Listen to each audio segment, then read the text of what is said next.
Ladies and gentlemen, making his way to the mic, he is the Pro Wrestling Savant, the host of the hottest wrestling podcast on the internet, Nerdy D! What is up, ladies and gentlemen, and welcome to the most distinguished pro wrestling podcast on the internet, the 7 Burning Questions with the Pro Wrestling Savant. I am your host, the Savant himself, the most underappreciated, hardest working voice in pro wrestling, Nerdy D, aka still the video game champion of the world. And joining me tonight is my beautiful wife and valet, the Lioness Lauren. What's up, y'all? Each and every week, I break down the 7 most important questions in pro wrestling. And each and every week, I call it like I see it.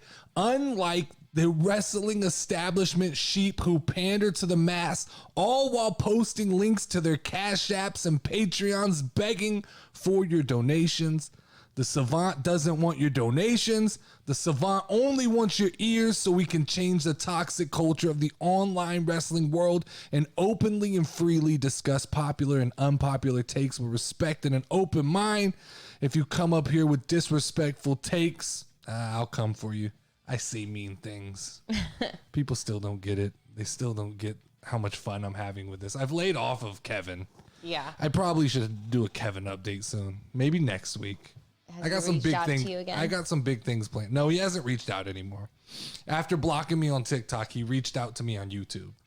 So he stalked you. So you block me on TikTok and then you reach out to me on YouTube in this weird, like, condescending, like, I've been where you've been before. Hey, motherfucker, we aren't alike. We aren't alike. I'm doing this shit because it's fun.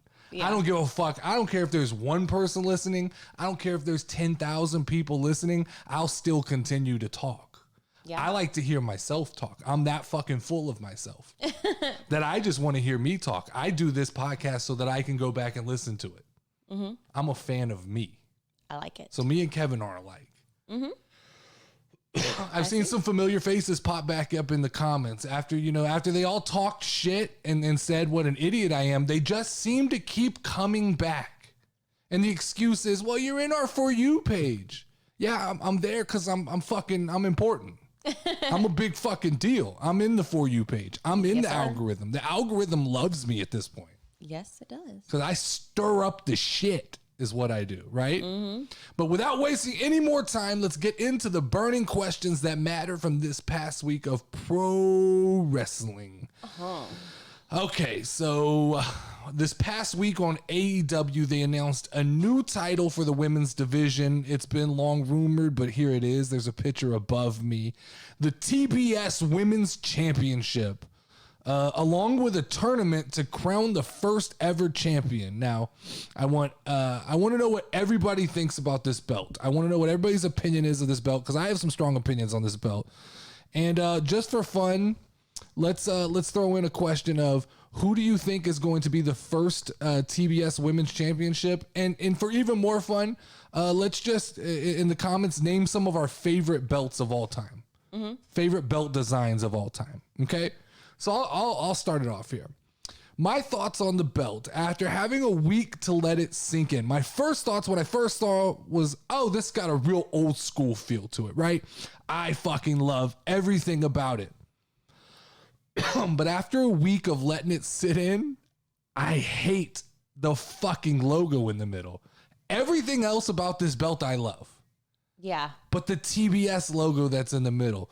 Why is AEW naming belts after the television show or the stations that they're on? I don't understand that. I understand that there's always been like WCW television title. Yeah. But they didn't specifically call it like TNT or whatever. Mm-hmm. And AEW, you pigeonholed, and I'm going to get into later how WWE's done this in a different way, but you pigeonhole. What the fuck happens if the relationship blows up between TNT and AEW? Or TBS or whoever. Just pretend like it doesn't exist. Like you just start like Britt Baker said they should call it the Cartoon Network belt. At this point, let's just put fucking channels on belts. Yeah. Let's sell advertising on belts like the NBA does, right? The NBA's put like patches on the NBA on the players' jerseys. They sell like advertisement. Mm-hmm. let's just start. Let's have like the McDonald's belt, Oh, that would be cool. right? The Burger King belt, or the Burger King of the Ring, True. right? I mean, Yeah. at this point, I liked everything. It's got a very Attitude Era feel to it, and then you just stamped in the fucking TBS logo, right? Yes, sir. Now, question. Why is the TBS title so much fucking bigger than Britt Baker's AEW Women's Championship? Her Women's Championship is dainty. It's like a small version of the AEW Championship. Then we get this fucking mammoth of a fucking thing. This is a grown-ass belt right here. And when I look at this, if you lay this next to the AEW Women's Championship, this looks more prestigious. This looks like a bigger deal to me. Bigger is better. Bigger is better when it comes to title belts. Ask WWE. They keep making these things fucking bigger and bigger and bigger. But it's true. Like, the bigger it is, do you want a fucking small trophy or do you want a big trophy? Everybody wants the big trophy, right? Yeah. Now, I was scrolling through TikTok today and I saw Jim Cornette on a podcast. And I usually scroll right through it because I don't want other people's opinions on things. Like, that's kind of my deal. I don't want to be swayed by anything I say. But I accidentally locked in and listened to what he said. And he was talking about the belt. And I just wanted to hear what he said. Okay. And he brought up that the TBS logo in the middle of the belt. Oh, this fucking kills me. The TBS logo in the middle of the belt. And once you see this, you can't unsee this. Okay? Okay. So look at the T and the B and turn that into an H. Okay. Hose. It's the hose belt. Hose. This is the hose belt. I saw it. It says hose. AEW has the hose belt. Yeah. This belt is just for the hose, right? You can't unsee that once you've seen it. And I feel like AEW's got to look at that and go, oh, fuck. Yeah. Oh, shit. What do you think this belt will change quickly? Yes. I think that something will happen with that logo. They'll start chanting it or something. No. You know, Bring out the hose. Bring out the hose. Yeah, I hate getting other people's opinions, but I couldn't.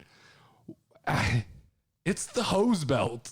I thought it looks maybe like. it was like something a little bit more sinister, like those are hands and What blood or happened to something. just I don't know. what happened to putting like strong imagery on a belt, like an eagle or a fucking like a globe or even like a rose or something that's got strong like imagery.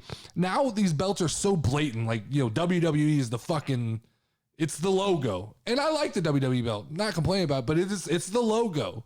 Yeah. And this is definitely a fucking TBS advertisement. Yeah. I'm all for it. Just fucking make it the McDonald's belt. Yeah, at least you want to eat some. Well, but I mean, at least you're probably getting money. I don't know if TBS They is should paying make a them for Domino's this. one with the pizza cutter on it, like a bloody pizza cutter. Oh, there you go. Let's see what else I have on here for this. Yeah, so that was what I had for that. But so let's talk about now the 5 women I think have a legitimate chance to be the first, the inaugural TBS Women's the Hose Championship. Jesus, I can't with this. I don't even think I'd fucking. At this point, I just put it back in the bag and like next week have something that looks completely different and be like, yeah, that was just a trick. You thought. What were you gonna say? I was saying, like, you Yeah, thought we that got was you. the belt. We Gotcha. got you. That was for the hose. We took that to the corner. Fucking. All right, so my top 5 women I think have a legitimate shot at being the first TBS champion.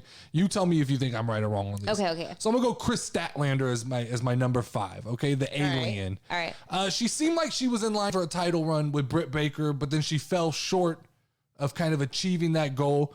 She seems like a workhorse in the AEW. Yeah. She seems like someone they could rely to come out week after week and put on solid matches and give a little bit of prestige to that belt. Yeah. So I think long shot that she wins it, but I think she is somebody that they could count on to carry that belt, right?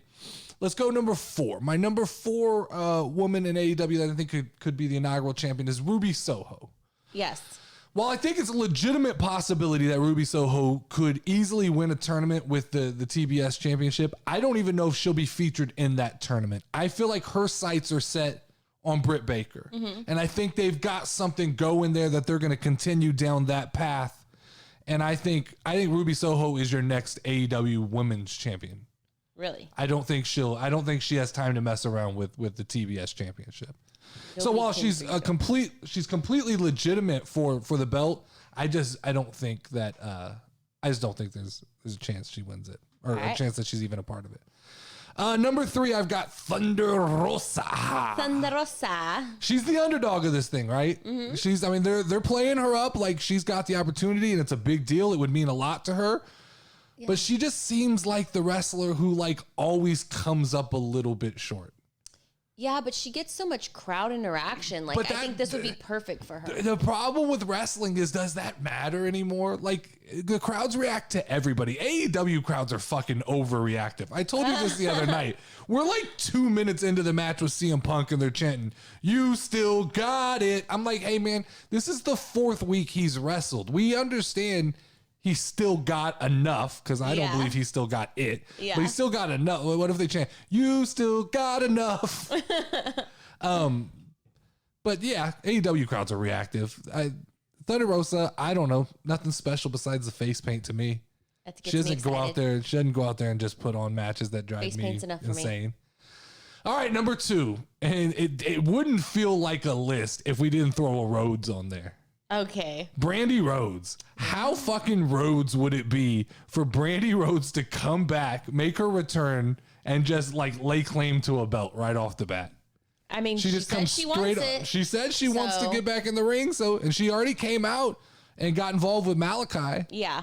So she must be pretty ready to go. And how fucking Rhodes would it be? Very Rhodes. And how, they could plaster that belt all over the Rhodes to the Top show and show it off, and how she's overcame so much, and then whatever. I just don't do it.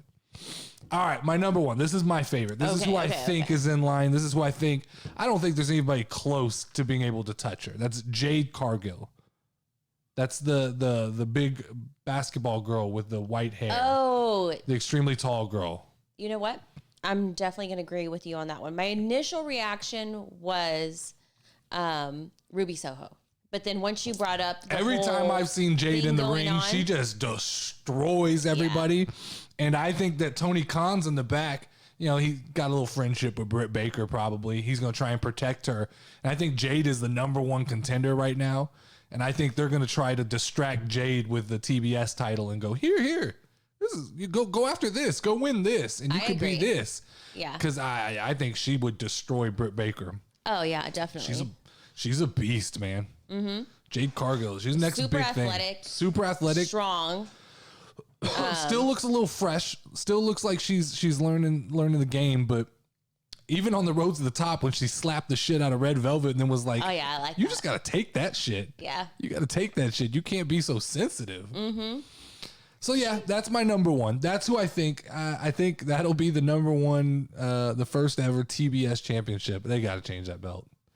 They have to. The hose. Jim Cornette, you fucked this up for me, man. Oh. I didn't see it. Something didn't look right, but I didn't see that. Yeah. You got to have a special mind to see that. All right, so what are my top 5 belts of all time? My top 5 title belts, and this is all based on looks. There's no prestige, who held it, what era it came from. This is just the belts that I like to look at. Guys and girls, right? I actually don't have any women's titles on my list. It's a little sexist of me. Well, I don't know there's very many. The only one I know of is the Divas belt. The Divas belt, which was gaudy and ugly. I don't think it was one of my favorite belts. The problem is the new women's WWE and the men's, that's all the same belt. It's just they changed the colors. And I don't have that belt on my list. Yeah. So my number 5 favorite belt of all time, or title, people get mad when you call it a belt.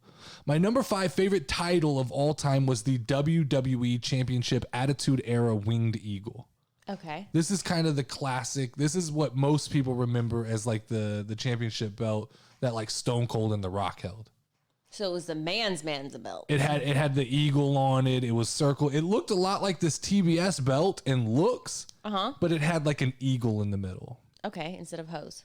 Instead of hose, yes. My number 4 belt was the hardcore title. Do you remember this one?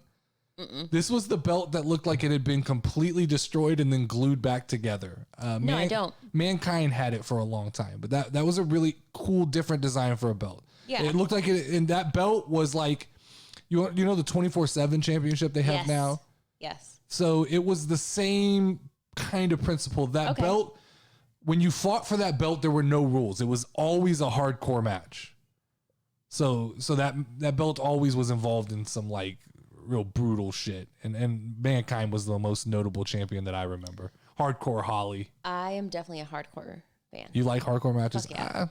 I'm indifferent. I love them. They get me excited. If they're used in the right time in the right part of the story, I like them. But other than that, I could do without them. I don't need to see all that blood. The Jericho match was one of my favorite. With Nick Gage? Yeah, I don't think I've ever really seen. But I think that was your first experience with like a death match. Yeah. Yeah, I would say it. so. All right, then we got number 3, the AEW World Title. I like that belt. The way it kind of it's big in the middle and then it tapers down. Yeah. I like that belt. It's very different. I like it.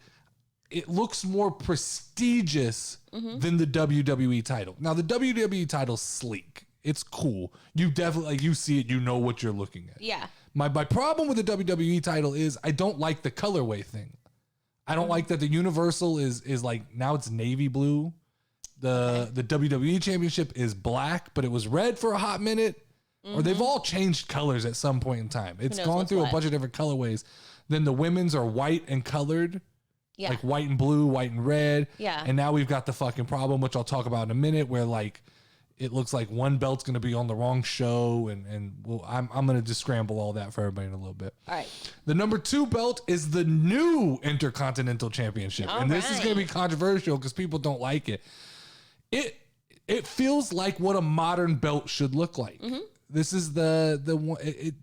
I know it's not multicolored, but the way it reflects light, it's almost like a pearlescent color. Okay. So I really like that belt. I liked when they made the change. And I get people hate change. They hate when you change stuff. And the Intercontinental belt was such a classic belt that people were fixated on what it looked like. So I think the new one gets hate just based off the fact that it's an iteration of something people beloved. But I actually like it.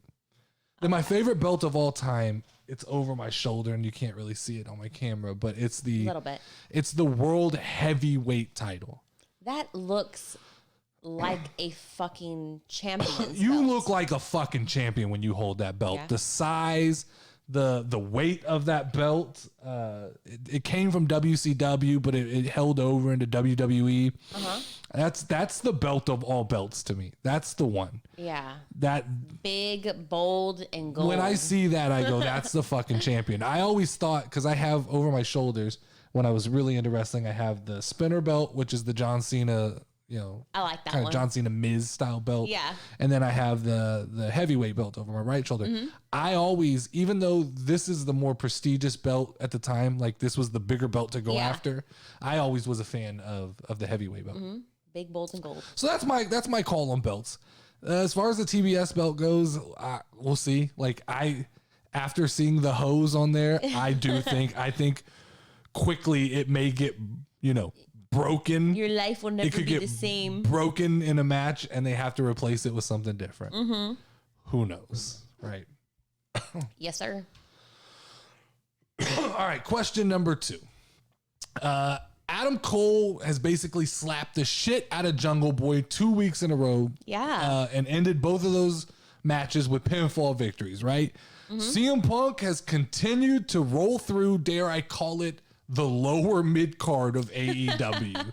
He is fighting the who's who of nobodies. Yeah. In the AEW on a weekly basis, and now he's got a fucking match with like Evan Bourne. I mean Matt Sydal, whatever the fuck his name is. Yeah. Another real top dog there that the CM Punk's going after. And then Bryan Danielson came into AEW and just shit the bed, right?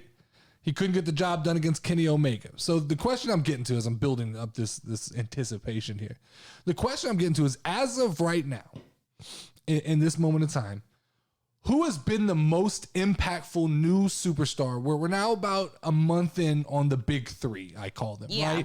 Because CM Punk, Bryan Danielson and Adam Cole, they all kind of debuted in that short little window. So they're the big three. Yeah, for they're sure. the new big three. They're the new guys in AEW. Yeah. And so I want to look at who has been the most impactful of those three guys. Okay. So right off the bat, I don't even think you can make a case for Bryan Danielson. Okay. I don't think the case can be made. His record officially from the AEW website, his record is 1-1-1. That's the stupidest sounding fucking so record then they all ever. just kind of cancel themselves out. He has as many wins as he has losses as he has ties. Yeah. I would just take a match against somebody just to fucking get that 1-1-1 is the stupidest sounding record you could possibly have. It's even stupider than when it was like 1-0-1. It's now 1-1-1. You've got one of fucking everything. You literally came out in your first three matches and figured out how to get a win, you figured out how to get a loss, and you figured out how to get a tie. Yeah. Right? Yeah. So and I got a problem. This American Dragon that everybody loves, right? He's become the fucking slap machine. Yeah. All he does is slap people. He's a bitch slapper. Like, you're not going to slap me in the chest that many times. I'm just not going to stand there with my chest out like that. Yeah. Bryan Danielson, the American Dragon, is the slap machine. That's what I see him as right now. He's going to have to step up his game. And he came to AEW, and instead of really embracing the American Dragon, I see more of Daniel Bryan. I see a guy who didn't get the job done against Kenny Omega. Now he's pandering to the crowd. That's a WWE thing. I haven't seen that as much in AEW. AEW doesn't tend to pander to the crowd. Okay. They talk to the crowd, but they don't pander. Bryan Danielson's out. Give me one more match. The crowd wants to see it. You must be Kenny No Balls. Come on, man. Just stop. Go get in line. Get your ass back in the line. Definitely don't think you're going to get a match when you're 1-1-1. Yeah. When you're 1-1-1, and the one win you have is over Nick Jackson, a tag team wrestler. That's it. That's the guy you've beaten is Nick Jackson. I'm sure there's a lot of guys on the AEW roster that have a win over Nick Jackson. I like Nick Jackson. I do too, but I don't think he's the standard. He's not the gatekeeper to get to Kenny. He needs his brother to be at his best. He's a tag team wrestler. That's what he is, right? He's not the gatekeeper to get to. Well, come on, Bryan. Go get in a fucking fight with Adam Cole. He's not going to let you slap him on the chest. That would be a good match. He's going to whoop your ass is what's going to happen. Okay? So secondly here, I'm going to make a case for CM Punk. Okay? CM Punk is 3-0. Hey, man, that sounds like a hell of a good start. He's coming out the gates swinging. I'm 3-0. He's beaten Darby Allin, the smallest man in professional wrestling. Big Time Hobbs, who's impressive, but he's a lower mid-card. He lifted him up. I was surprised. Okay, but this is things you say about your grandpa. Grandpa got out of bed today. That's true. Grandpa walked around the house today. Like, Yeah. I'm so happy Grandpa walked to the mailbox. That's CM true. Punk picked it up. He picked up Big Time Hobbs. He lifted him up. That's okay. Good job. Cool, right? Yeah. And out of the three, that's impressive. Then he beat Daniel Garcia. A guy I had no fucking clue who that was until he attacked CM Punk randomly in the build-up to the Darby Allin match. Yeah. And he's 23 years old. What I'm starting to get is a little bully mentality from CM Punk. He's picking on the little young guys. Yeah. He came back, and instead of being the voice of the voiceless, he's the bully. True. He's beating up all the young kids. Yep.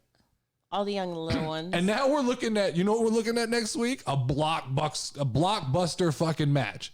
Fucking CM Punk versus Matt Sydal. Yeah. What the fuck are we doing? What are we building to?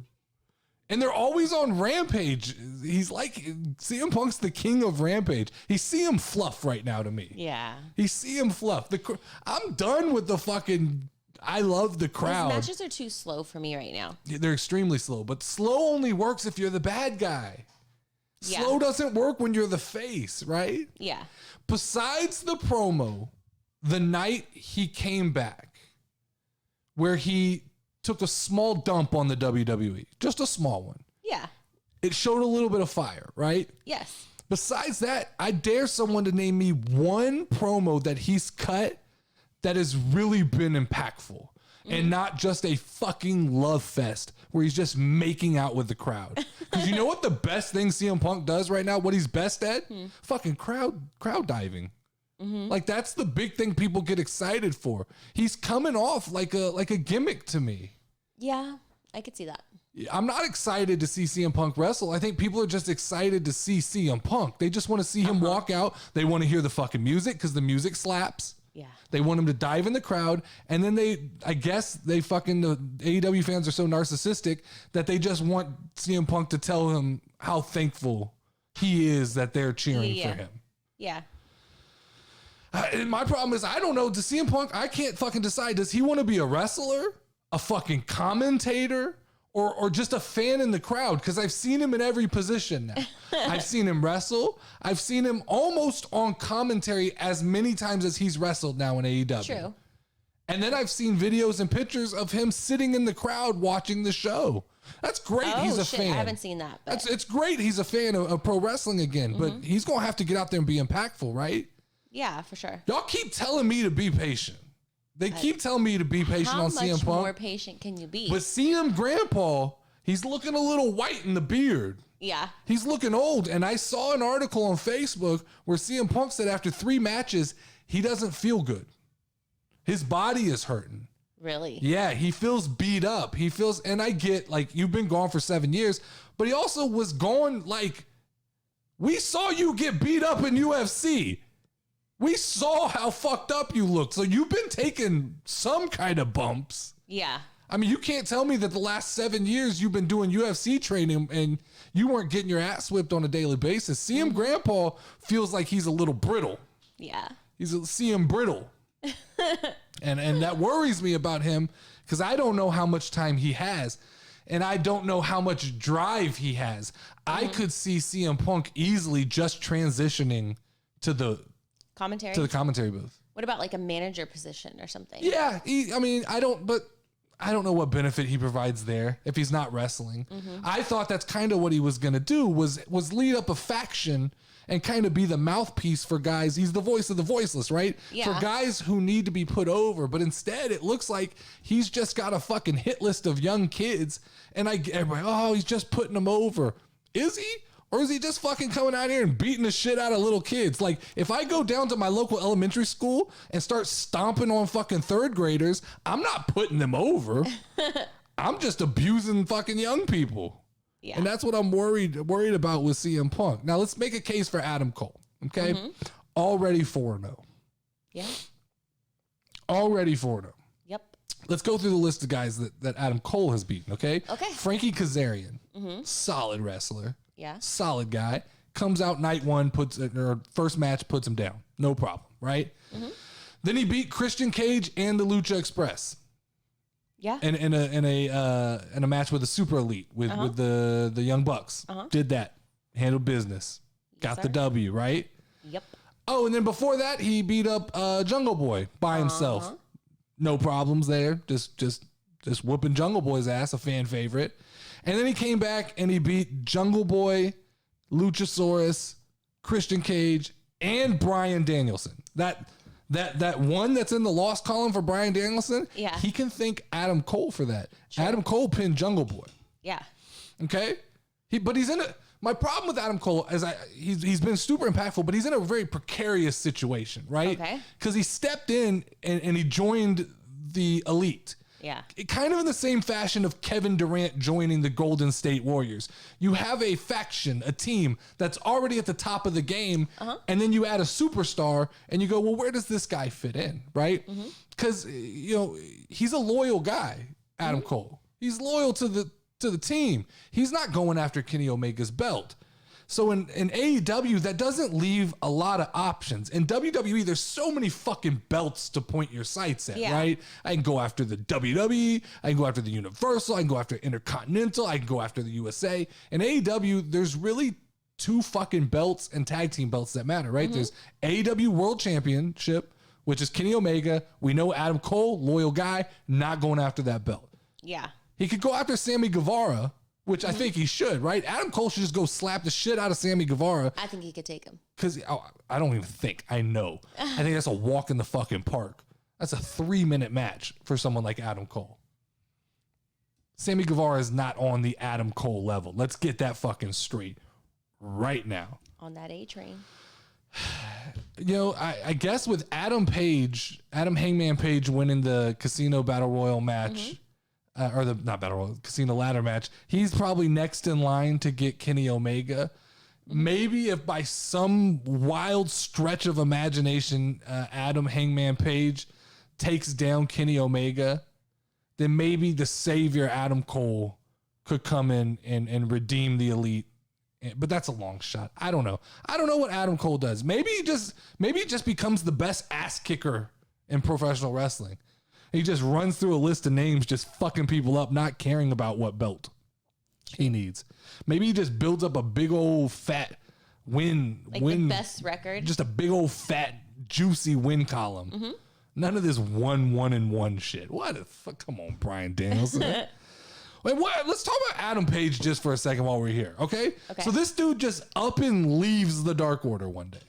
Yes. He was just like, hey, man, I need time off. I'm leaving. Right in the middle. These guys are in the fucking middle of fighting with the Elite. He just up and leaves them. Just, I'm gone. I'm a peace out on you motherfuckers. He's left the Dark Order in complete turmoil. We've seen the last couple weeks what this has done to that group. Yes. Cole Cabana's out there, goddamn so confused. He don't know what the fuck's going on anymore. Uh-huh. So he leaves. He's gone. And what does Tony Khan Man do? Nothing. He gifts him the Joker spot in the Casino Ladder match. He gifts it to him. Because what did he do to deserve that? He walked out on your company. He just up and left. He left the Dark Order in shambles. Maybe he should go fucking, take care of his business before he comes back and does this. I don't know. I got problems with that. I don't understand.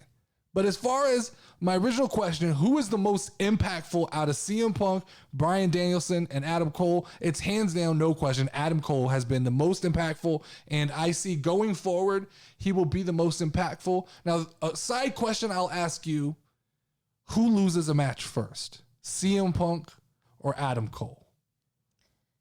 CM Punk. I think Adam Cole. And I don't think that takes away from him. Well, I mean, look, if Adam Cole wants to go fight Darby Allin and he wants to go fight, what's the little dude that hangs out with Lucha Express? Because I heard he's going after a match with CM Punk next. Oh yeah, I bet the little kid. Mm-hmm. Like seems like CM Punk will put him over, whatever, man. It is what it is with those guys. But I love CM Punk. I just need. At this point, he didn't even need to go heel. Just put him in something that's interesting. Give him something interesting. The 1 week thing with Taz is fucking weird. I thought that was at least going to build into a bigger problem. It was like one and done. It was just one match with Hobbs and then like, okay, that's over. I agree. All right, question number 3. All right. Speaking of having an impact on professional wrestling, out of left field, The Rock dropped a verse on the Tech 9 song called Face Off. Yes. I need everybody to jump in. Let me know, what were your thoughts on The Rock's verse on Face Off? So let me jump in first because I know what you're going to say. Okay. Let me jump in first. When I first heard this, I was fucking, let's go. The fucking Rock is rapping, right? Now I've gone back and listened to it numerous times. My initial reaction was, oh man, The Rock's spitting fire. Then I listened to it again. Then I listened to it again. Then I listened to it again. And let me be clear. As a full song, it's a good song. It's not my favorite song. It's not I've never been a huge Tech 9 person. But I don't consider myself, I'm not the savant of rap music. I know this. I'm very vanilla when it comes to music. Mm-hmm. I like what's playing on the fucking radio is the music I like. But I do know I've been in the music business. Mm-hmm. I have recorded music. I have a degree in audio engineering. So I've been around the world enough to know what is good and what isn't good. And let's be real. Like, can we stop pretending that wasn't good? It wasn't. That and I wasn't told good. you. That wasn't good. I said, did you hear it? And you're like, yeah, it was fucking fire. And I was like, no, It was so, not. but it did exactly what it was designed to do. It was shock value. Yeah. All of a sudden, you see Was the not fucking horrible. It wasn't horrible. It could have been wasn't horrible. It just sounded like I'm The Rock and I'm talking and I When you- like to rap. And even when you go like on back, a John Cena level. It was better than John Cena. If you go back and you even like read the lyrics of the song, there's not even enough there to really judge it off of, right? Mm-hmm. It was just a quick like, here's some lyrics, read these lyrics, go for it. I don't know if he even wrote them.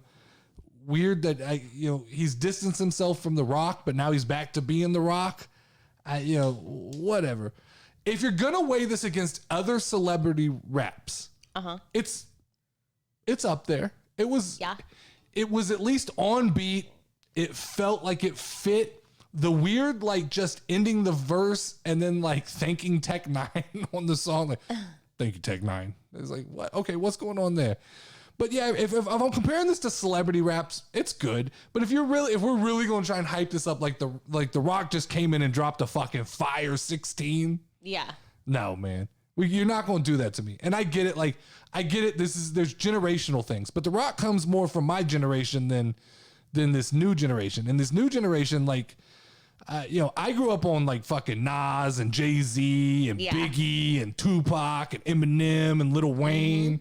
That's the shit I listened to growing up. And I get it. Like every fucking old person, and I know I'm the old person now. Every old person goes, this was the best this young music. These kids don't know. But fuck y'all, man. Lil Yachty is not fucking, that music don't slap. I like Lil Yachty.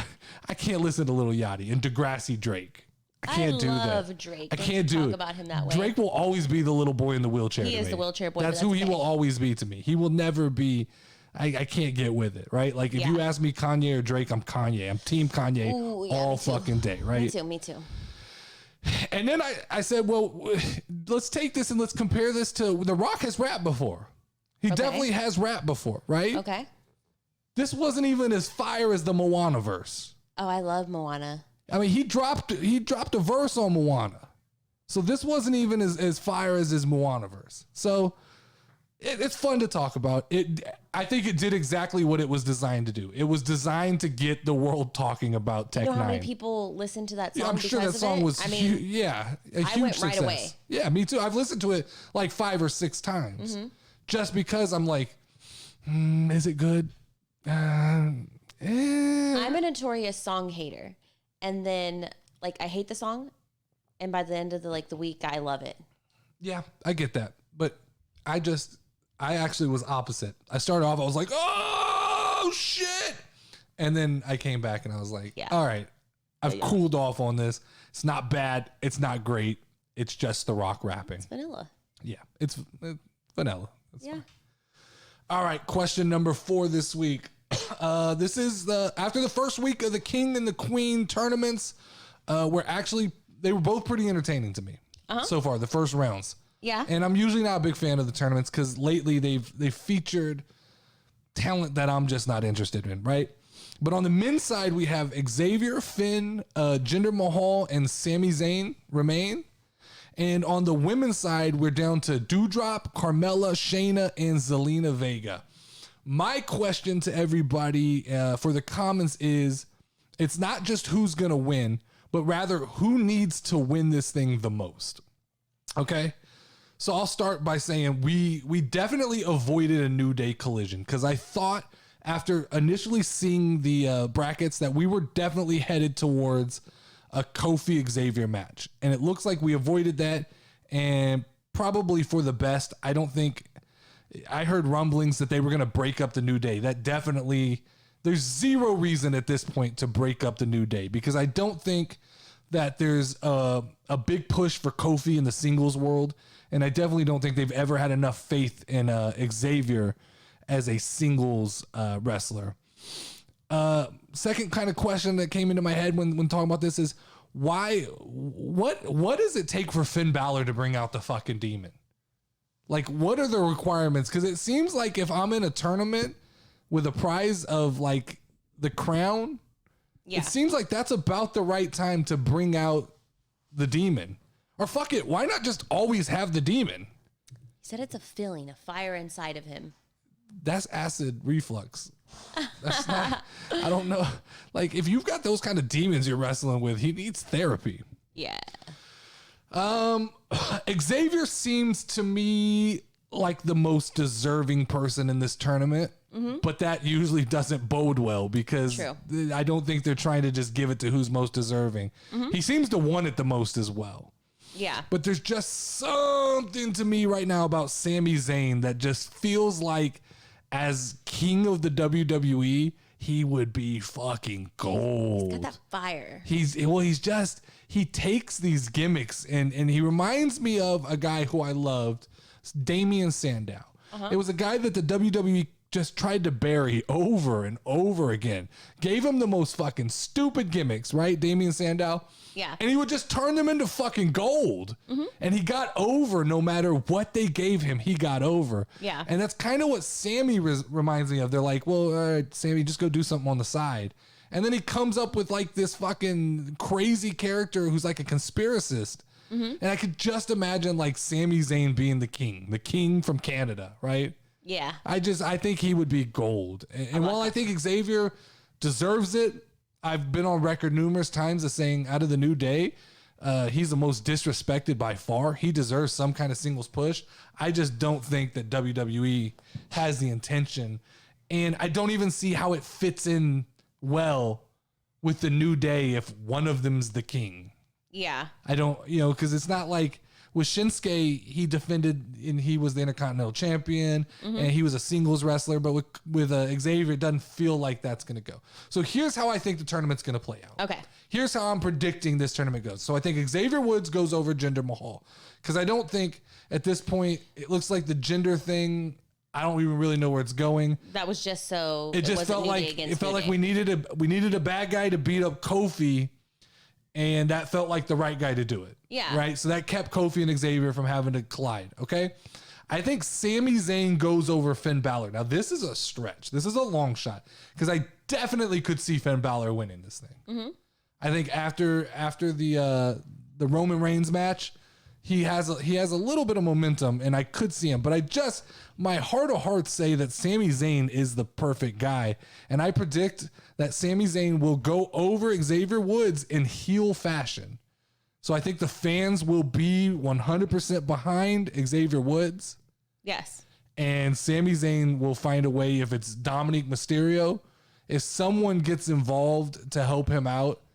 And I think that Sami Zayn will be the 2021 King of the Ring. That'd really be do. Freaking awesome. All right, now let's talk about the women's side of this thing, right? All right.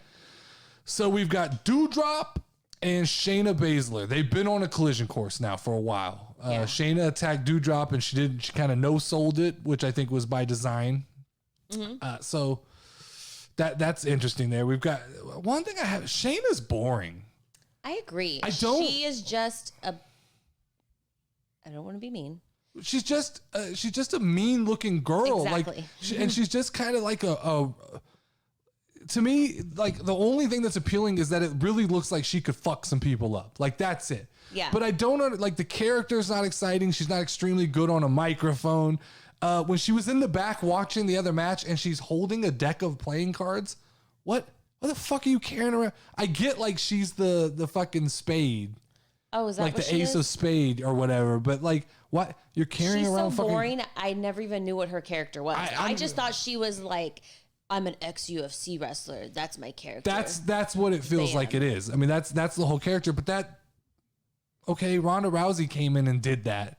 Yeah, right. But she still had personality. She she also had a fucking winning record in UFC. Yeah, that's true.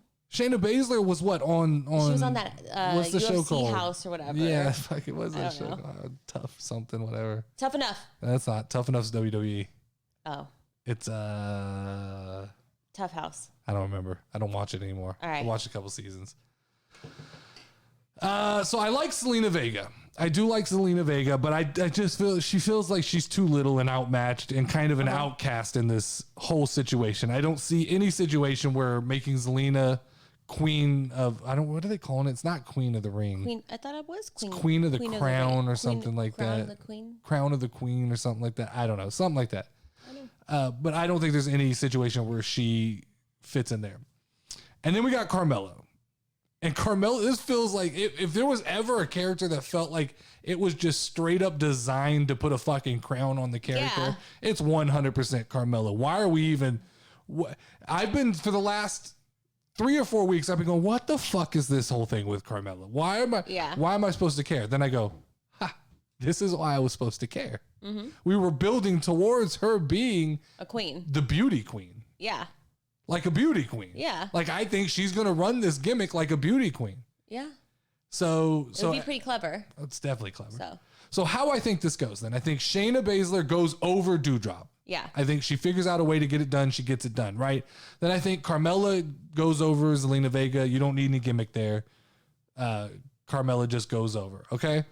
Then I think that in the championship match, I think that Doudrop and Dana Brooke somehow cost Shayna Baszler that match, because I don't think so. They're gonna protect Shayna against Carmella. There's no way Carmella goes out there and one-on-one beats Shayna Baszler. There's no way. But I could see, because Shayna's kind of left a path of destruction as she's gone, I could see them coming out and causing some kind of distraction. Carmella getting like a roll-up win. Yeah. And her becoming, I think Carmella's the 2021 Queen of the Ring, or whatever they choose to call it. I could see that, yeah. I mean, I think, to me, Jesus, you talk about a year of just fucking... Carmella's another person who has taken gimmick after gimmick and made something out of it, even after being not... I don't think she's the greatest in-ring performer. Mm-mm. But her and R-Truth did the dance time thing. She was great when she was with Enzo. Uh-huh. And they did their whole thing in NXT. Yeah. So that's someone that I think... I've always liked her. With the right gimmick, she's a great performer is what it is. She may not be an in-ring performer, but she's very good at making the crowd feel some kind of way. And is good enough to hold perform. Her own. Exactly right. She's not bad in the ring. Fill the space with other She's not stuff. bad in the ring. It's just never believable that she's going to beat someone like Shayna Baszler. Yeah. All right, so let's move on. Question number 5 here. Okay. Now we're getting into the meat and potatoes of what I want to talk about, okay? So after a clusterfuck of a match on Monday night that somehow Charlotte Flair has inserted herself into, we're now looking ahead to Crown Jewel in the SmackDown Women's title picture.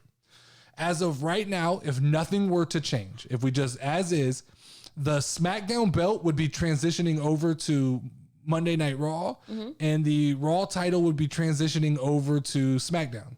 Okay. Now, seeing that it's pretty clear USA and NBC is not going to allow 2 titles on one show. They don't want Fox having all that clout.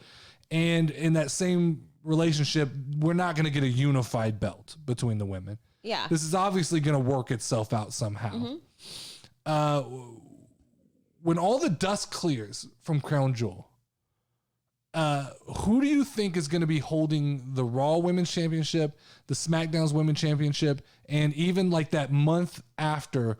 How is this thing going to pan itself out? So I think Raw is going to be Sasha. Right? She's on. Isn't she? All right, stop. You can't talk no more. Why? Because Sasha's not even on Raw. Wait. And you say crazy things like that. Okay. No, they're just having a match between the 3 of them. I get it's a little confusing for you right now. You're confused right now because Sasha's appearing on Raw on a weekly basis. And for someone who hasn't watched wrestling for a long time, I could see how that begins to get...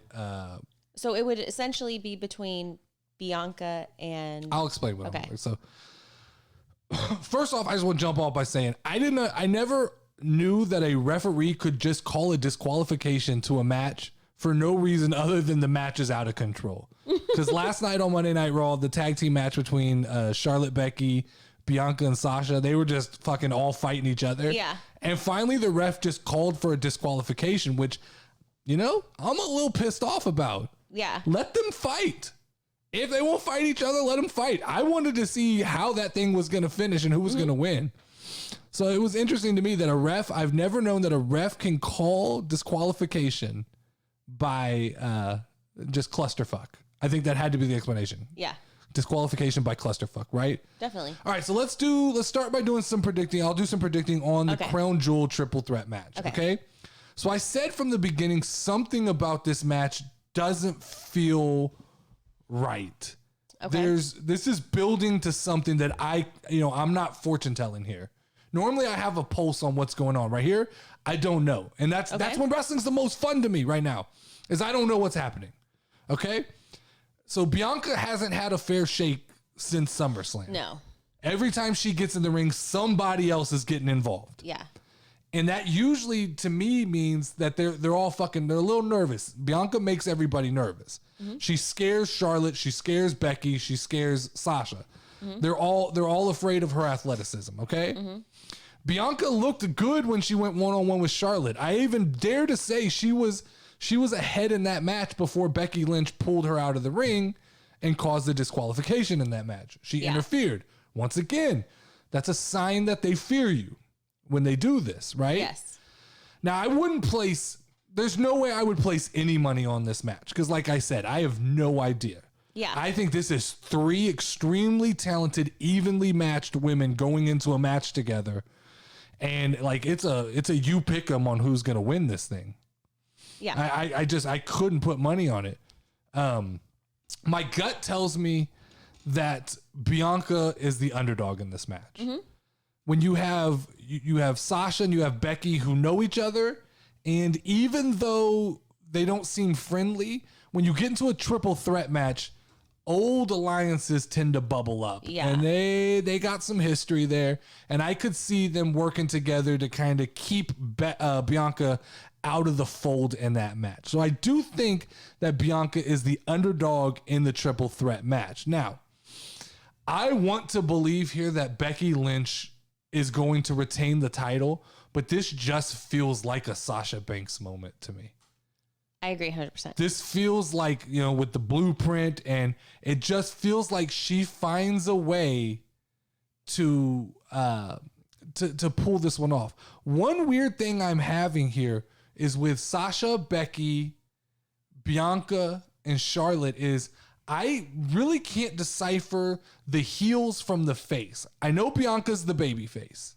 Uh-huh. She's the good guy. Becky is straddling a line. Yes. And I guess Sasha and Charlotte are both heels right now. I think so. So that's weird transitioning out that Sasha and Becky are both heels. I mean, Sasha and Charlotte are going to be 2 heels on SmackDown. I don't know where the face of SmackDown women's wrestling is right now. Mm-hmm. So that's just a weird thought that kind of came to my head. Yeah. So I think that Sasha Banks pulls it off at Crown Jewel. I do. I think she pulls it off, and I think that whether it's a heel tactic, she's going to win that match, and that's going to solidify the SmackDown belt staying on SmackDown. It's going to get us into a little bit of a Raw situation, right? Because Charlotte has the Raw women's title, and she's been drafted over to Monday night or to Friday Night SmackDown, which after Crown Jewel, that's when the roster takes place. Uh-huh. And as of right now, there's no clear path as to how you can take that belt off of her. True. So what I see happening is I could possibly see Charlotte getting involved in this match. Mm-hmm. She's inserted herself in already, so I could easily see her costing Bianca Belair the match. Okay. I could see Bianca having it tied up, having Sasha Banks up on her shoulders, having Becky up on her shoulders, getting ready to finish her off, and Charlotte doing something to distract her. Triple threat, got to keep in mind, there's no disqualification in a triple threat match. Okay. So Charlotte can get involved, no problem. All right. So Charlotte cost Bianca the belt in this match, okay? Okay. We get out of Crown Jewel. Sasha Banks is I'm getting names confused. I said Charlotte cost Bianca the belt. Yes. Okay, so Sasha's the SmackDown Championship. Take her out of the equation. Put Becky on the burner for a minute. Mm-hmm. This leads to, at Survivor Series, Bianca pulling double duty on SmackDown and Raw for a month. Okay. And building up to a Survivor Series title match between Bianca Belair and Charlotte Flair. Okay. And with Bianca going over. Does NBC USA, are they okay with a month of no women's title? That seems a long time. Doesn't seem like NBC and Fox play well together. Yeah. I saw that NBC wouldn't let Fox use any video footage from the pay-per-view because that's now exclusive to Peacock. Mm. So that's interesting. Mm-hmm. But this whole title mess has been... It's very confusing. It is very confusing. That's why when you ask me who's going to win, I'm like, well, this person... I don't know who's on what show right now. I had to cut you off before you went too far, but yes, it is confusing. And this is what I was talking about earlier when we were talking about title belts is you pigeonhole yourself so deeply with names of these titles, right? By calling it the Raw title and calling it the Smackdown title, those belts essentially have to stay where they are. And what we had in the draft was we had a flip. Both champions switched shows. And normally that would be fine, right? Just belt A would go to show B and belt B would go to show A and everything would be fine and dandy, except that you can't have the Raw belt on SmackDown and the SmackDown belt on Raw. Yeah, that makes no sense. You just can't do it. I guess they could do it. It just seems like a very stupid move. But like I said, I don't have a finger on the pulse of where this is going, and I'm excited. This is when I'm most excited to watch wrestling. And so I'm excited to see how this plays out all the way through Crown Jewel, and I think that it even is going to carry over beyond that. Yes. Question number 6, okay? We saw the Usos slide into Monday Night Raw to antagonize the WWE champion Big E and Drew McIntyre. We also overheard the Usos referring to some sort of mission or plan that they were carrying out for the head of the table. Now, we know if Big E wins at Crown Jewel, he will be headed for a run-in with Roman Reigns at Survivor Series. Yes. My question that I need answered by the people of TikTok and YouTube is, what does the path ahead, if we're playing fortune teller, what does the path ahead look like for Roman Reigns? Okay? So let me start by saying that I called this a long time ago. I said that at Survivor Series, we were headed towards Big E versus Roman Reigns. I felt like that was going to be played off of the draft. It wasn't really played off the draft, but no matter how we got there, we got there. And I called that. We're going to get Big E versus Roman Reigns at Survivor Series. Okay. Now let me call out some things. Okay. I've been back on the Big E train for the last couple of weeks, but I've noticed a couple of flaws. Big E struggles when he's in a promo with somebody else. Yes. When he can't rely on the comedy to get him out of kind of that aggressive situation. The whole nipples thing with Drew McIntyre just gross. Felt very out of place. Yeah. Like, it didn't feel like what you want your WWE championship segment to go with. The nectar dripped from my neck to my in between my nipples. It was like, was he trying to be poetic, but then no, I think he was trying to be funny. I think he was trying to be funny and slightly dirty, but it just came off like, you're saying this to another grown man who wants to slap the shit out of you. I don't understand. Drew fucking McIntyre. And I almost feel like he puts Drew McIntyre in a bad place because later on, Drew's got to kind of address, hey man, we're teaming up. And then Big E doubles down and he goes, you liked my nipples. And Drew's just kind of like, oh, yeah, okay, whatever. You know, that's what, you know. I gotta call it like I see it. I want Big E to succeed, but when I see things like this leads to, I'm gonna kind of lay out a path where it doesn't end well for Big E here. Okay. So I've been hot on Big E, like I said, but we got a couple problems right now. Raw had the smallest live crowd, I think, in a long time. Yeah, I read that. That's crazy. And the Raw ratings are low. They're down. And I get it. Look, you're against Monday Night Raw. And I'm going to go on record. I don't think any of this is Big E's fault. Let me go on record saying that. This isn't Big E's fault because this was happening before Big E got there. Yeah. But Vince McMahon doesn't have that kind of mentality. Vince McMahon sends Big E over there, number one, either to set him up for failure, or number two, to right the ship. And even if the ship is already 3/4 of the way down, he's going to blame Big E for the ship sinking here. Yeah. And if Big E doesn't figure out a way to make Raw exciting and make that the WWE Championship scene exciting, it's just a matter of time before Vince McMahon calls a legend and feeds Big E to a legend.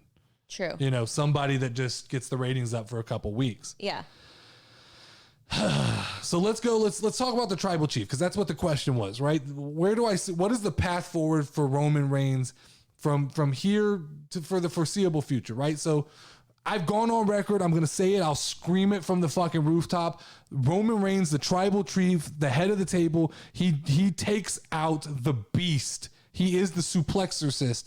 He finishes the Beast at Crown Jewel. Okay. He has built up every tool that he needed in the toolbox. He has been on a long journey that has led to this moment of him finally conquering that beast. Okay? So we get that. I don't care what the Brockaholics say. Brockaholics. We got all these Brockaholics that keep coming. Oh, Brock's back. Brock's going to win. Paul Heyman's going to turn on. I don't care if Paul Heyman turns on Roman. Roman will slap the shit out of him too. This is Roman's time.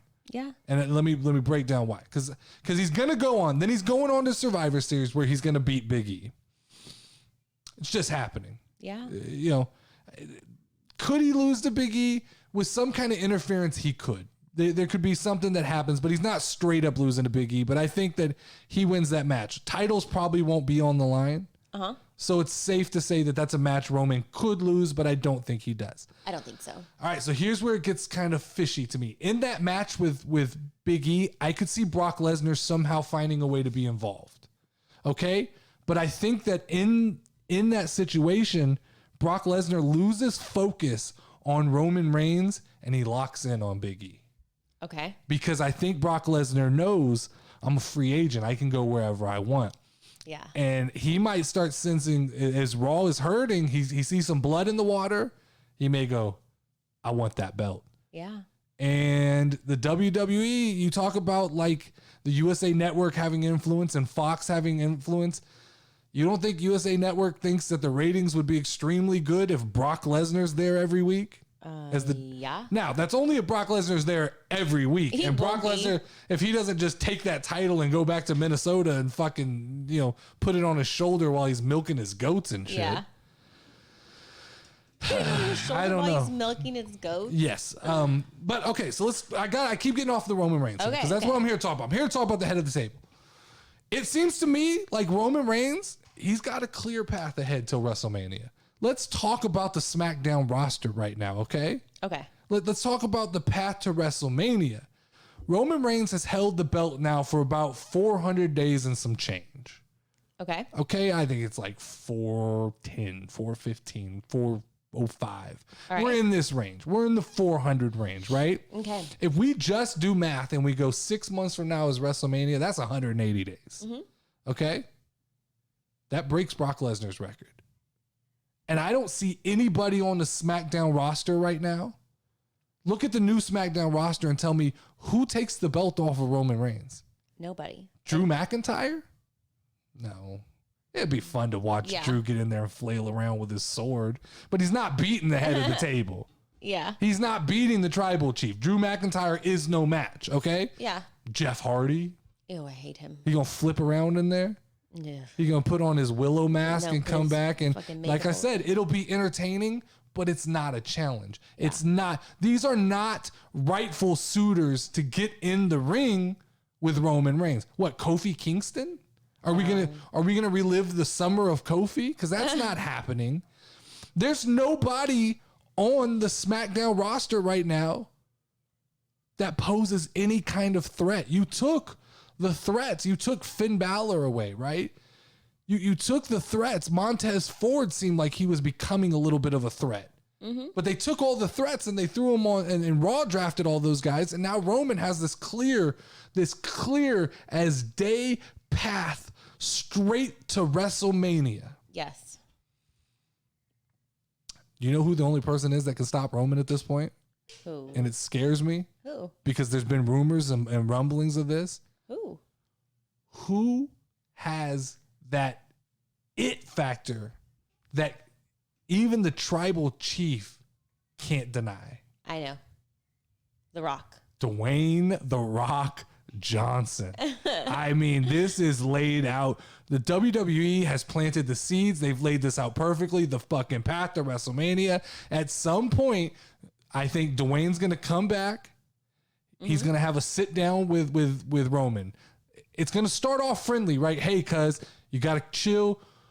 I could see Roman turning on the Usos. I could see Roman turning on Paul Heyman and just becoming this like huge-headed, narcissistic head of the table. Everybody should acknowledge me. And The Rock comes in. He's like, "Hey man, you need to cool it.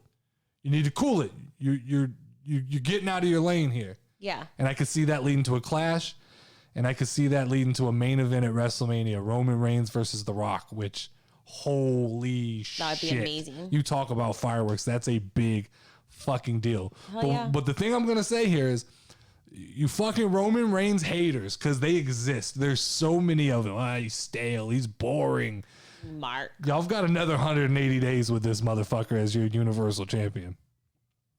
He's the path is set. It's clear as day. Y'all name to me, because he's gonna beat the brakes off of Brock Lesnar. Then he's gonna do work with Big E, and he's not losing the belt there. So someone tell me on the SmackDown roster who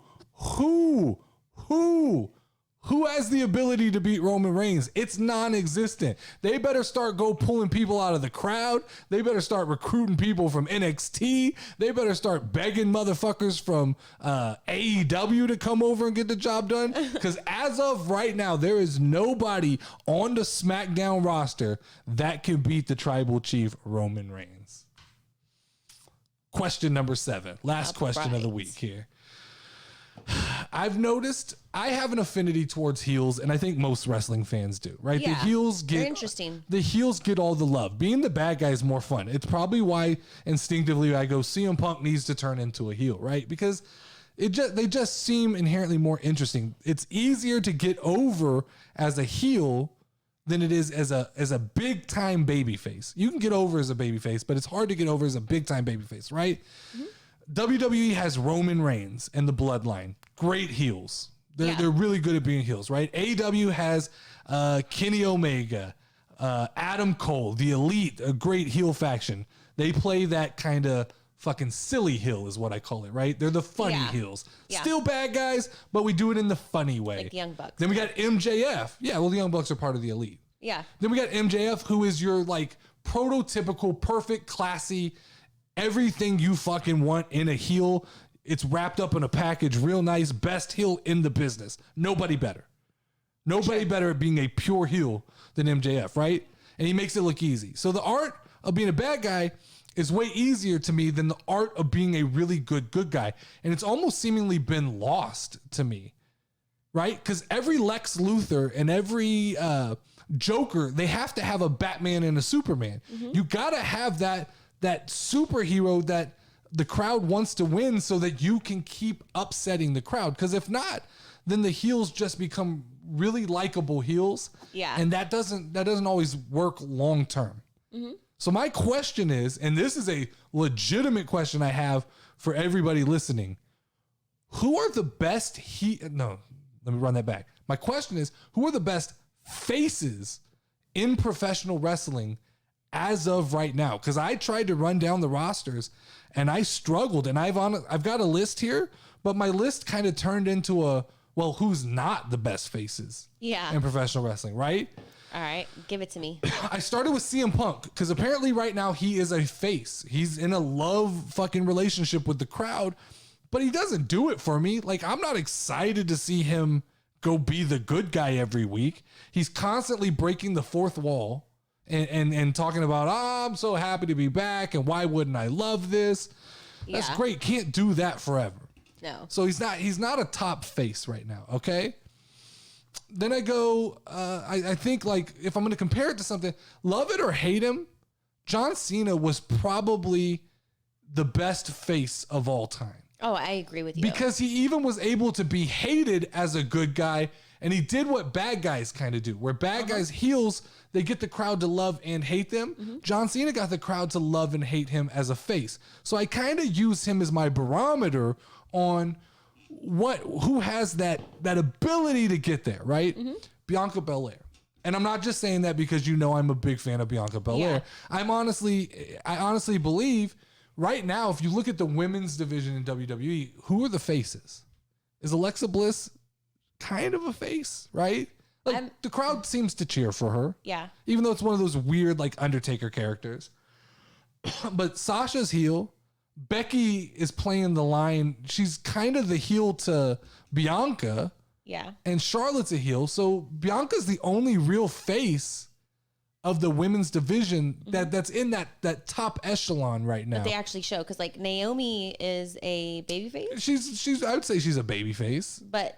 But she's not on TV enough to be relevant. Yeah. I'm not saying that the WWE and AEW don't have baby faces. I'm just saying who's on that top echelon. And I do think Bianca is on that echelon because she's over with the crowd. She can work the crowd and she can get them behind her. Now, I don't think she's the best. I mean, I'm not even close. The best in the business. I think she's just the best face in the women's division of WWE right now. Yeah. Now, Big E. Big E's clearly a face, but he wavers on me because when he's part of the New Day as a collective, it's easy to say they're probably the best faces in the WWE. As a collective unit, they're so over with the crowd and they throw their fucking pancakes and they get a reaction from the crowd. Now that you've kind of separated Big E, I see more of the flaws, and I don't know that Big E can work a crowd. Yeah. Like, I think they all love him and they all respect him, but I don't think he can work the crowd. He can't make them pop when he wants them to pop. The interaction that he had the other day, you could tell when he was talking to him, he almost felt like unsure. Like you could see it in his eyes. Felt like he was reading a script. Yeah. It doesn't feel natural yet. And that comes with time, but it doesn't feel natural yet to Big E. So I don't think he's the best face in pro wrestling. Shinsuke Nakamura. Ooh, I love him. So that's kind of what I thought when I thought of him, right? But I think he's just so fucking weird that he's likable. I mean, he doesn't even speak. So I'm saying, like, he doesn't even say anything. He's just so fucking off the beaten path that everybody's like, I like Shinsuke. He's fun. He's fun to watch. Best face in the business? I don't know. Is he? Like, I'm just throwing these out there because I really want people to tell me who is the best face in the business. So then I go to RK Bro. Yes. And Riddle. Oh, I love Riddle. So Riddle could be it. Could be the best face in the business, because if I look at RK Bro as a unit, I don't think that's fair, because I think they're doing the good cop, bad cop thing. Yeah. Randy Orton's kind of a heel who's been forced into a partnership with a face. So there's this love-hate relationship that makes it funny, but clearly Riddle is the face Yes. of that group. And I think with a little bit of love and care, he has the potential to be like a next John Cena, I think. 100%. A really likable and unlikable person. Yes. That plays face extremely well. Because I don't think Riddle is going to ever be a great heel. He rides a scooter. He can't be fucking a heel. doves fly Too out of his nice. feet. You know? So then I'm going to ask you this question. Who is the face of SmackDown? I just brought this up in the last segment, but who is the face of Friday Night SmackDown? Maybe Jeff Hardy? Oh, I hate him. Drew McIntyre? But I thought they're like heels though. Drew McIntyre's kind of a heel, but he's run as a face and he does pretty well as a face. So maybe that's who he is. But I'm asking these questions. These are real genuine questions I'm asking right now. I don't know. I'm gonna need some help here. Who is the face of SmackDown after the draft? Who is gonna lead that going forward? Or are we just putting the whole company on Roman Reigns' back and going, you just gotta be the best bad guy we've ever fucking seen? Yeah. Yeah. So then I jump over back to AEW. Bryan Danielson. He's a pretty big face. Yeah. I mean, he's definitely playing face in AEW. Okay. Even though I think he's still I don't like the little whiny talking to the crowd thing, but that's just my personal taste. People love the American Dragon. So I could make an argument for Bryan Danielson being the biggest face in professional wrestling right now. I could easily make that argument. Okay. Though that's not who I'm going to go with when I finish off this list. I got like 3 more here. Jericho. I think Jericho switches back and forth too often for me to just go he's the best face, because he's a face right now against American Top Team, but how long does that last? And he can turn on a dime, and I don't even think he has interest in staying on one side. I think he enjoys the art of wrestling, of like going the back and forth. I can make the crowd go whichever way I want them. He's kind of a manipulator of the crowd. Yeah. Then we got Cody Rhodes. My bad, Cody Rhodes. He is Homelander. Cody Rhodes, exactly who's gonna he's gonna shove himself into the fucking crowd's throat, right? So I don't think he's the best face in the business. So if I come down after all these names, I mean, just rattling my brain, I go, who is the best face in professional wrestling? And the name I came up with is Finn Balor. Okay. I just think The crowd loves him. Yeah. He's got that underdog mentality. Every time he goes out there, he's kind of the underdog. And then he has the ability to turn on the demon, which then the fucking crowd goes nuts. Okay. But I'm not even like, I'm not solidly set in that choice. Yeah. I just think after like really looking at both rosters, I came down to Finn Balor and Bryan Danielson. Yeah. I mean, I think that's a great question. I think we're in a drought of faces right now. I feel like there's a lot of heels. There's an opportunity for somebody to kind of rise up and take that John Cena spot, that Hulk Hogan spot. Mm-hmm. That even The Rock and Stone Cold did it for a long time. Someone needs to be the new face of the WWE. Yeah. Maybe Riddle. Maybe it is Riddle.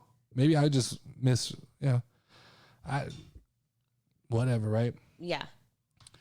All right, let's end it off with the Savant 7 this week. My list, eerily similar, but some names jumped around this week. Number 1, I've put Roman Reigns. He jumped over Bianca Belair. The clusterfuck that's going on with the triple threat thing has me nervous about Bianca. I don't know where she stands, but I do know that the head of the table, the fucking tribal chief, he's amped and ready to go, and going into Crown Jewel, he's going to beat the life out of Brock Lesnar. He's going to suplexorcist. You suplexorcist it. The suplex city native, whatever you call Brock, the beast incarnate. So he's my number 1 this week, Roman Reigns. Number 2, Bianca Belair. Still hyped on her. Still think she's the best face in the women's division. And still think that somehow she comes out of this whole thing with the Raw Women's Championship. I do believe it. I can see it. I believe Bianca's primed for a run with the Raw Women's title. She'll go back and forth with Becky. That'll be interesting. Number 3, MJF. Even though, god damn it, they keep putting him in stupid fucking situations. Yeah. This Darby Allin shit is fucking boring.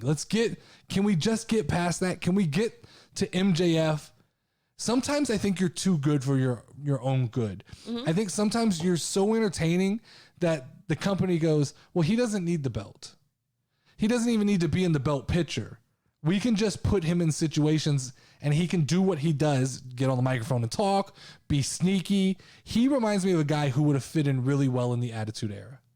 Okay. And maybe even that's holding him back because he is more of that style talker and wrestler than he is this new 2021 style. I love him. Number 4, Adam Cole, baby. Still riding with, he's the most impactful of the big 3. 4-0. He's Jungle Boy is officially his bitch. Yeah. Bryan Danielson now has a loss. I don't care how you say it. He was in a match with Adam Cole and Adam Cole came out victorious. Yep. So out of those 3, CM Punk, we're a long time from CM Punk wrestling one of those guys, I think.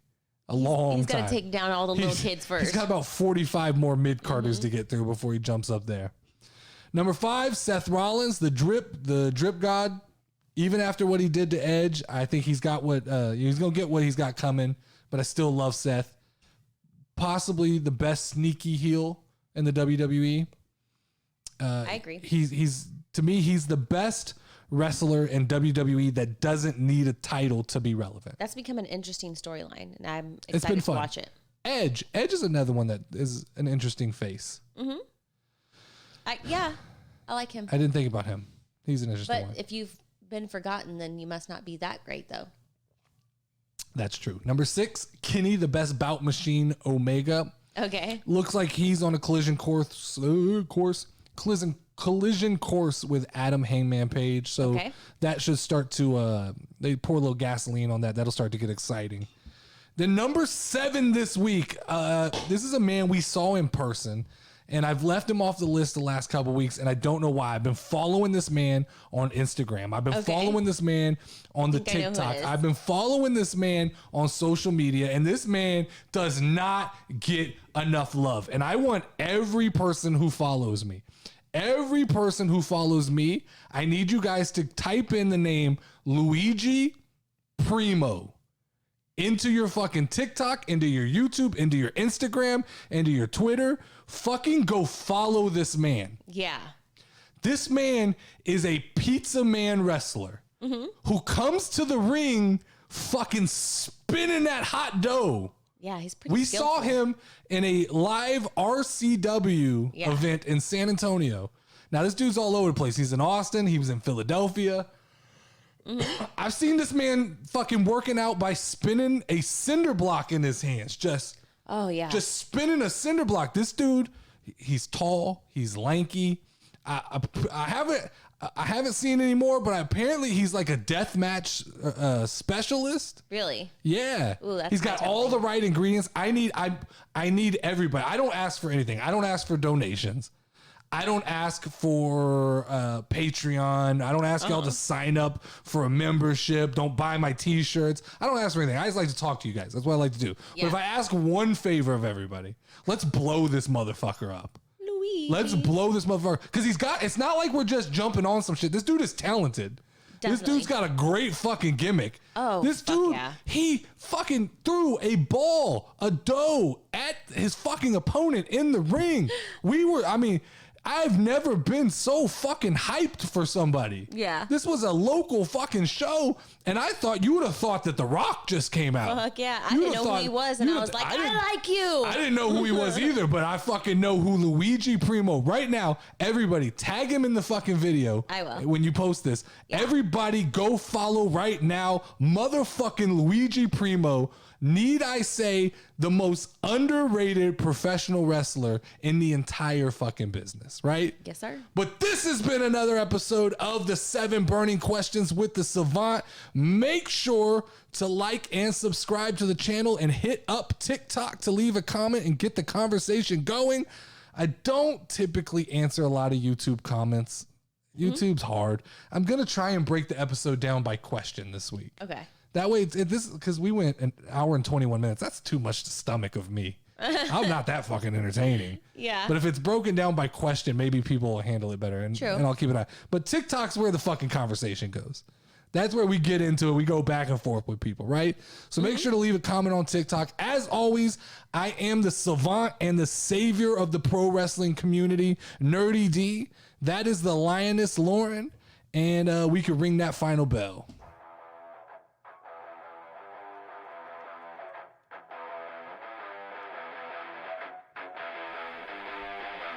Ladies and gentlemen, making his way to the mic, he is the Pro Wrestling Savant,